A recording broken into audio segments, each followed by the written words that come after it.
Sahabat, mungkin kamu pernah mendengar bahwa IQ hanya berperan sekitar 15% dalam menentukan kesuksesan seseorang. Ya, hanya 15%. Lalu apa sisanya? Mungkin ini bisa menjelaskan mengapa ada orang yang terlihat biasa saja namun mencapai kesuksesan yang luar biasa. Sementara orang yang sangat pintar terkadang sangat susah untuk sukses. Yuk kita ungkap rahasianya bersama. Hari ini kita akan membahas topik yang sering kita lihat di kehidupan kita sehari-hari. Kenapa banyak orang pintar tidak selalu sukses, sementara mereka yang tampak biasa saja bisa meraih sukses besar. Selamat datang sahabat di channel Sukses Bahagia bersama Lesmana. Ada dua orang manajer di sebuah perusahaan besar. Manajer pertama, sebut saja Andi, adalah seorang profesional yang sangat pintar dan kompeten. Dia memiliki pendidikan yang tinggi dan skill yang sangat baik dalam pekerjaannya. Namun, Andi seringkali kesulitan dalam berkomunikasi dengan timnya. Ketika tekanan datang, dia sering mudah marah dan tidak mendengarkan masukan dari anggota timnya, yang akhirnya membuat suasana kerja menjadi tegang. Di sisi lain, ada manajer kedua, sebut saja Budi. Budi memang tidak memiliki pendidikan dan skill setinggi Andi, tapi dia dikenal sebagai pemimpin yang memahami timnya dengan sangat baik. Budi bisa merespon kebutuhan dan perasaan anggota timnya dengan penuh empati. Dia mampu mengatasi konflik dengan ketenangan, memberikan dukungan moral, dan menciptakan lingkungan kerja yang penuh semangat. Ketika perusahaan menghadapi krisis, Budi memimpin timnya dengan luar biasa. Meskipun menghadapi tekanan berat, tim Budi tetap produktif dan fokus, karena mereka merasa dihargai dan didukung. Sementara itu Andi, meskipun sangat kompeten secara teknis, mengalami kesulitan dalam menjaga semangat timnya. Timnya merasa tertekan dan kurang termotivasi, yang tentunya berdampak pada hasil kerja mereka. Saat ada promosi di kantor, coba tebak, siapa yang terpilih untuk dipromosikan ke jabatan yang lebih tinggi? Ya, benar, yang dipilih adalah Budi. Walaupun tidak sepintar Andi, tapi Budi memiliki kecerdasan emosional yang tinggi. Sahabat, dari cerita ini kita bisa belajar bahwa kecerdasan emosional atau EQ adalah kunci untuk sukses. Meskipun keterampilan teknis juga penting, tapi kemampuan untuk menciptakan lingkungan kerja yang harmonis dan memotivasi tim adalah faktor penentu keberhasilan yang sangat besar.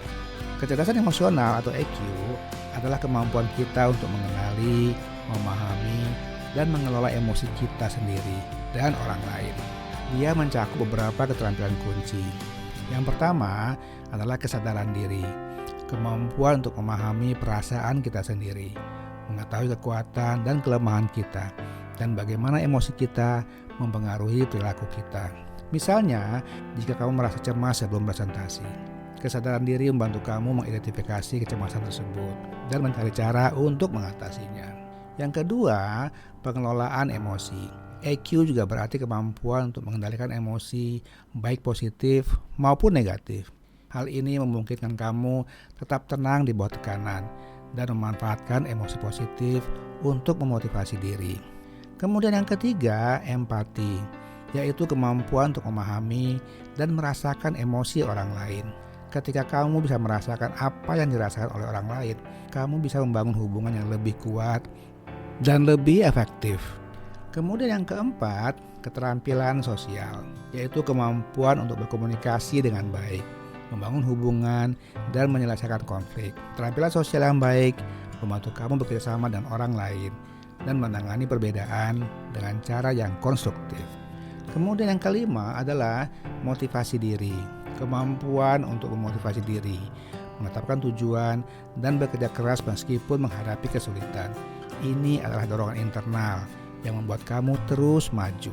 Jadi, EQ bukan hanya tentang bagaimana kita merasakan, tetapi bagaimana kita menggunakan pemahaman emosi tersebut untuk bertindak secara positif dan membangun hubungan yang sehat. EQ memberikan dasar yang kuat untuk beradaptasi dengan perubahan, mengelola stres, dan menghadapi tantangan dengan lebih efektif. Nah, sekarang mari kita bahas bagaimana cara kita membangun EQ dalam kehidupan kita sehari-hari. Langkah yang pertama, kenali emosi sendiri. Luangkan waktu setiap hari untuk merenung dan memahami perasaanmu. Misalnya, jika kamu merasa marah setelah rapat yang menegangkan, Coba identifikasi penyebab kemarahan tersebut. Dengan mengetahui penyebabnya, kamu bisa lebih mudah mengelolanya. Menulis buku harian atau berbicara dengan seseorang yang kamu percayai dapat membantu memproses perasaanmu. Langkah yang kedua, berempati dengan orang lain.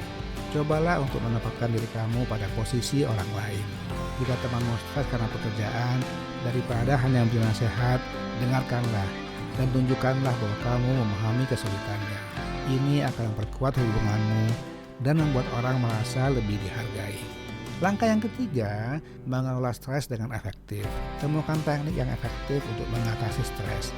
Jika tenggat waktu mendekat dan kamu merasa tertekan, coba lakukan olahraga ringan atau teknik pernapasan dalam. Aktivitas seperti yoga atau berjalan-jalan di luar ruangan bisa membantu meredakan stres dan meningkatkan fokus serta produktivitas kamu. Langkah yang keempat, latih diri untuk berkomunikasi secara jelas dan empatik. Komunikasi yang baik adalah kunci dalam menjaga hubungan yang harmonis di tempat kerja. Jadi berarti berbicara dengan jelas dan menunjukkan empati terhadap orang lain. Salah satu cara untuk melakukannya adalah dengan menggunakan pernyataan yang memfokuskan pada kebutuhan tanpa menyalahkan orang lain. Misalnya, jika kamu merasa bahwa ada rekan kerja yang sering datang terlambat ke rapat, daripada mengatakan, "Kamu selalu terlambat," coba ungkapkan dengan cara yang lebih empatik. Misalnya, "Saya merasa khawatir karena kita sering kehilangan waktu rapat. Bisakah kita mencari solusi agar semua bisa datang tepat waktu?" Dengan pendekatan ini, kau menyampaikan perasaanmu tanpa menyalahkan, sehingga diskusi menjadi lebih produktif. Langkah yang kelima, belajar dari kegagalan. Jangan takut gagal. Setiap kegagalan adalah kesempatan untuk belajar. Kegagalan adalah bagian alami dari proses belajar. Setelah proyek yang kamu pimpin tidak berhasil, daripada merasa frustasi, gunakan kesempatan ini untuk evaluasi. Tanyakan pada dirimu, apa yang dapat dipelajari dan bagaimana memperbaiki kekurangan di masa depan. Dengan kecerdasan emosional yang baik, kamu bisa mengelola emosi negatif dengan tetap termotivasi dan melakukan refleksi diri secara objektif. Hal ini membantu kamu untuk tumbuh dari pengalaman dan menjaga semangat positif untuk tantangan berikutnya. Ingatlah sahabat, IQ hanya sebagian kecil dari keseluruhan kesuksesan. EQ atau kecerdasan emosional memegang peranan yang jauh lebih besar dalam mencapai tujuan hidup kita. Mulai hari ini, mari kita tingkatkan kecerdasan emosional kita. Latih diri untuk mengenali emosi, berempati, mengelola stres, berkomunikasi dengan baik, dan belajar dari kegagalan. Dengan cara ini, kita tidak hanya akan meraih kesuksesan profesional, tetapi juga merasakan kebahagiaan dalam kehidupan kita pribadi. Terima kasih sahabat telah menonton video ini.